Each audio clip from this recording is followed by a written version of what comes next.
वक्त की बड़ी खबर आपको बता दें, जम्मू कश्मीर से निकल कर आ रही है। यहां गुलमर्ग में आए बर्फीले तूफान में कई विदेशी सैलानी लापता हैं। जी हां, ये इस वक्त की ब्रेकिंग न्यूज आपको बता रहे हैं। अब तक 2 विदेशी सैलानियों का रेस्क्यू किया गया है। एवलॉन्च में फंसे अन्य पर्यटकों को बचाने के लिए प्रशासन जो है युद्ध स्तर पर लगातार जुटा हुआ है। इसमें मदद के लिए हेलीकॉप्टर्स का भी लगातार इस्तेमाल किया जा रहा है। इस प्रकार की घटनाएं अमूमन तौर पर बर्फीले इलाकों, खासकर पहाड़ी क्षेत्रों में देखने को मिलती है। जब बड़ी संख्या में ऐसे एवलॉन्च की घटना होती है, हिमस्खलन होता है और ऐसे में रेस्क्यू ऑपरेशन बहुत महत्वपूर्ण होता है। हमारे जो जवान हैं वो युद्ध स्तर पर लगातार जुड़े हुए हैं। और सबसे महत्वपूर्ण बात यह है कि अभी गुलमर्ग की अगर हम बात करें तो वहां पर शीतकालीन गेम्स लगातार चल रहे हैं। आज दूसरा दिन है। ऐसे में इस प्रकार का एवलॉन्च होना और बड़ी तादाद में इस प्रकार की जो पहले तस्वीरें निकल कर आई, फिर एक एक करके खबर निकल के आई कि कैसे लोग लापता हैं और कैसे रेस्क्यू ऑपरेशन को लगातार अंजाम दिया जा रहा है, जिसमें विदेशी सैलानी भी शामिल हैं। जैसा कि मैंने आपको बताया कि लगातार वहां पर जो स्पोर्ट्स है, विंटर स्पोर्ट्स जो हैं वो लगातार जारी हैं और ऐसे में स्कीयर्स की जो चहलकदमी है, स्कीयर्स का जो आवागमन है वो लगातार देखने को मिल रहा है।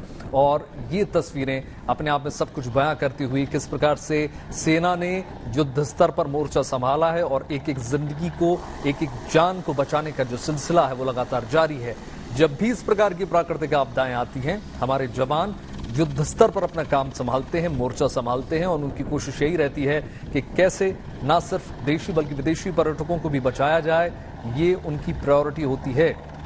2 तस्वीरें आपको दिखा रहे हैं। पिछले कुछ दिनों से आपको लगातार दिखा रहे थे किस प्रकार से हिमपात हो रहा है। बर्फ से पूरी तरीके से ढके हुए ये पहाड़ हैं, जहां आप देखेंगे 1.5 से 2 फीट की आपको बर्फ नजर आएगी। ऐसे में ये बड़ा हिमस्खलन हुआ है और खबर ये निकल के आई है कि अगर आप हम इलाके को समझने की कोशिश करें तो ये बैक कंट्री का इलाका है, जहां पर इतनी बड़ी ये हिमस्खलन की घटना हुई है। प्राकृतिक ये आपदा को हम कह सकते हैं। ऐसे में लगातार रेस्क्यू ऑपरेशन जारी है और 2 तस्वीरों में आप समझ लीजिए कि किस प्रकार से हिमस्खलन आया और हेलीकॉप्टर्स तुरंत मुस्तैद होकर एक एक जान को बचाने के लिए वहां पर जुट गए।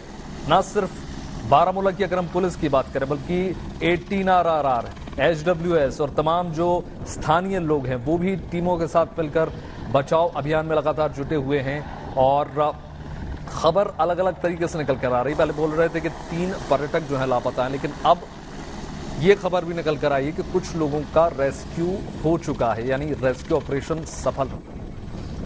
अशरफ हमारे साथ जुड़ गए हैं। अशरफ, आपसे समझने की कोशिश करेंगे, ये वक्त जब गुलमर्ग में इतना बड़ा स्पोर्ट्स का आयोजन हो रहा है, कह रहे हैं कि कश्मीर जो है पुराने रंग रूप में लौट रहा है, ऐसे में इस प्रकार की प्राकृतिक आपदा का आना और विदेशी पर्यटकों का भी फंस जाना, कितनी संख्या निकलकर अभी तक आई है?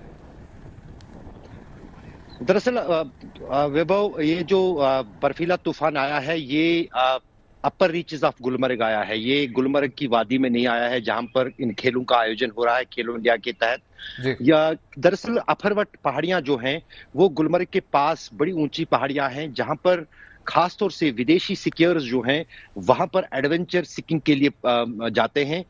पिछले दिनों जो कश्मीर में जमकर बर्फबारी हुई, जिसको हमने लगातार गुड न्यूज टुडे पर रोज दिखाया, तो गुलमर्ग में करीब 3 फुट बर्फबारी जो 3 दिन के दौरान सोमवार, मंगलवार और बुधवार को हुई थी, उसके बाद काफी सारे जो है विदेशी पर्यटक और विदेशी स्कीयर खासतौर से गुलमर्ग पहुंच रहे थे और पहुंच रहे हैं ताकि वो इस बर्फबारी का मजा ले सके।